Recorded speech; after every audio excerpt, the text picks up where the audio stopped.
Fajriani dengan nomor NIM 60120001, Prodi Bimbingan dan Penyuluhan Islam. Di sini saya akan menjelaskan tentang intervensi pendekatan eksistensial humanistik, bimbingan konseling anak dan remaja. Baik teman-teman, yuk mari kita simak.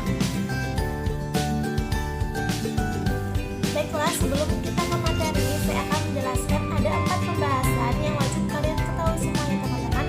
Yang pertama itu adalah pengertian eksistensial humanistik, yang kedua yaitu teknik eksistensial humanistik, yang ketiga eksistensial humanistik remaja, dan yang terakhir eksistensial humanistik pada anak.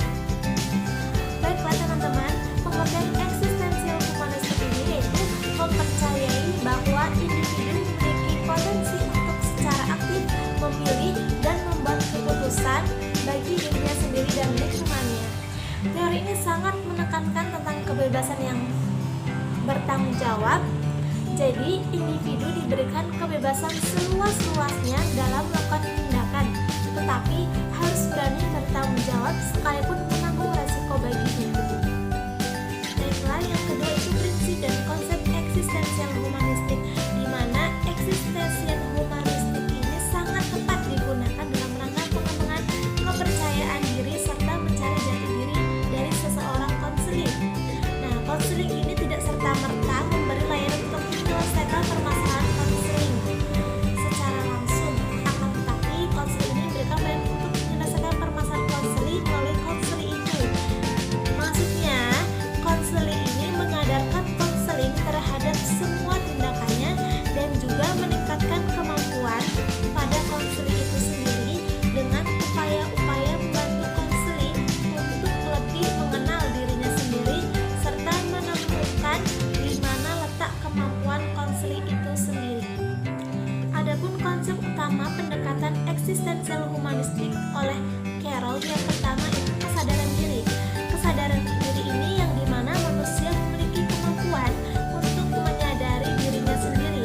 Semakin kuat kesadaran dirinya seseorang, maka semakin besar juga kebebasan pada dirinya untuk menekankan dan memutuskan sesuatu yang disertai dengan tanggung jawab. Yang kedua yaitu kebebasan, tanggung jawab, serta kecemasan, di mana kebebasan yang disertai tanggung jawab maka akan menyebabkan kecemasan pada seseorang dalam bertindak. Selain itu, kecemasan juga disebabkan karena kesadaran terhadap keterbatasannya diri terhadap sesuatu yang tidak dapat dihindari, seperti kematian. Yang ketiga itu penciptaan makna. Penciptaan makna ini merupakan di mana manusia berupaya untuk menemukan tujuan hidup serta menciptakan nilai-nilai yang mampu memengaruhi makna dalam kehidupan. Begitupun pada teknik konseling humanistik yang tidak ditentukan secara ketat, di mana akan tetapi teknik pada konseling humanistik memiliki beberapa prinsip. Pertama yaitu membina hubungan yang baik dengan bertujuan agar proses konseling bisa berjalan dengan lancar, karena dengan hubungan yang baik antara konselor dengan konseli akan menciptakan keterbukaan dan mau berinteraksi dengan konselor. Yang kedua yaitu membuat klien mampu menerima dirinya dengan segala potensi dan keterbatasan yang dimilikinya. Hal ini sesuai dengan tujuan dari konseling humanistik agar konseling mampu menyadari dan menerima kekuatan yang dimiliki oleh konseling serta keterbatasan yang ada pada dirinya sehingga berkembang konseling bisa berjalan secara optimal. Yang ketiga itu yaitu merangsang kepekaan emosi klien, di mana yaitu kepekaan emosi yang akan memicu kesadaran terhadap diri konseling. Yaitu yang keempat, membuat klien bisa mencari solusi permasalahannya. Tujuannya adalah untuk membentuk pribadi konseling yang mandiri, sebab eksistensial menganggap bahwa individulah yang akan memiliki kebebasan dalam menentukan serta bertanggung jawab atas pilihannya. Yang kelima yaitu mengembangkan potensi dan emosi positif klien, di mana hal ini sejalan dengan tujuan konseling eksistensial humanistik, yaitu membantu konseling menyadari atas potensi potensi yang dimiliki, kemudian membantu untuk mengembangkannya, yang tentunya tergantung dari pilihan konseling sendiri. Yang ketiga yaitu eksistensial humanistik remaja, di mana eksistensial humanistik merupakan bagian dari salah satu pendekatan dalam belajar. Pendekatan eksistensial humanistik menekankan pada perkembangan positif. Pendekatan eksistensial memiliki peran penting dalam proses membimbing, mengarahkan, serta mengentaskan masalah yang sedang dihadapi siswa. Dan yang dimaksud dalam remaja ini merupakan masa peralihan individu dari tahap anak-anak menuju tahap dewasa, di mana mengalami perubahan fisik maupun emosional maupun tubuh dan lain-lain. Jadi di sini eksistensial humanistik itu akan membantu anak remaja untuk mengembangkan dirinya agar bisa untuk bertanggung jawab.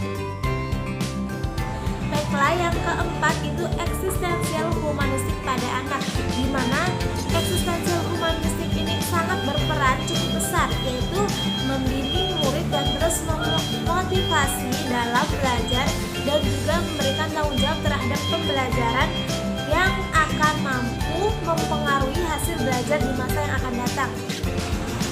Sesuai namanya, teori humanistik adalah sebuah teori untuk pendekatan belajar yang lebih humanis atau manusiawi. Bukan semata-mata bahwasanya teori lain tidak manusiawi, melainkan untuk memberikan sebuah proses pengalaman belajar yang relevan dengan murid yang bersangkutan. Dengan begitu harapannya supaya murid yang melakukan pendekatan belajar ini mencapai hasil yang maksimal, karena mereka menikmati proses belajar yang baik. Hasil maksimal di sini juga tidak sekedar nilai yang baik dalam bidang akademis, melainkan juga menghasilkan pribadi yang jauh lebih baik. Baiklah, cukup sekian pemaparan dari saya. Atas kekurangnya saya mohon maaf. Semoga bermanfaat bagi kita semua. Saya akhiri, wassalamualaikum warahmatullahi wabarakatuh.